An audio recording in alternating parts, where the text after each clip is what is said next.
বাসে উঠে বসতে না বসতেই পাশের সিটে একটা সুন্দরী মেয়ে বলে উঠলো, ও মাই গড, আপনি এত সুন্দর কেন? আমার গায়ে হাত দিয়ে বলল, আপনার বডি এত সুন্দর কেন? নিশ্চয়ই জিম করেন। জীবনে আব্বা আম্মা আমাকে কালাচাঁদ ছাড়া ডাকে নাই, গার্লফ্রেন্ড আদর করে কালু ডাকে, কিন্তু আজ এই বাসে এই মেয়ে আমার মধ্যে এমন কি দেখে সুন্দর বলল, বুঝতে পারলাম না। মনে মনে লজ্জা পাচ্ছিলাম। একটু পর মেয়েটা আমার পাশে বসা ছেলেটাকে বলল, এই যে ভাই, আপনি উঠুন, আমি এই ভাইয়ের পাশে বসতে চাই, আপনি আমার সিটে বসুন।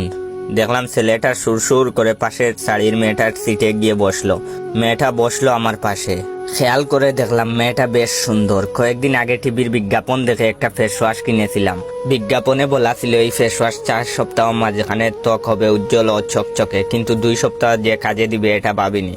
মেয়েটা এবার বলল, আপনার গার্লফ্রেন্ড আছে? লোকাল বাসে সুন্দরী মেয়ে পাশে বসলে সব ছেলেরাই সিঙ্গেল হয়ে যায়, তাহলে আমি কি দোষ করছি? তাই মেয়েটাকে বললাম, জি না, আমি সিঙ্গেল। মেয়েটা এবার সরাসরি বলল, প্রেম করবেন আমার সাথে? মেয়েটার কথা শুনেই মনের মধ্যে জেমস ভাইয়ের জাকানাকা দেহ দুলানা গানটা বেজে উঠলো। সারা জীবন গার্লস স্কুলের পাশে দাঁড়িয়ে থেকেও মেয়ে পটাতে পারিনি। যে মেয়েকে প্রেমের প্রস্তাব দিয়েছি সেই মেয়ে বলেছে, আয়নায় নিজের চেহারা দেখছস? এক মেয়ে তো বলেই দিয়েছে, কয়লা আর আপনার চেহারার মধ্যে কোনো পার্থক্য নাই, দুইটাই কালা।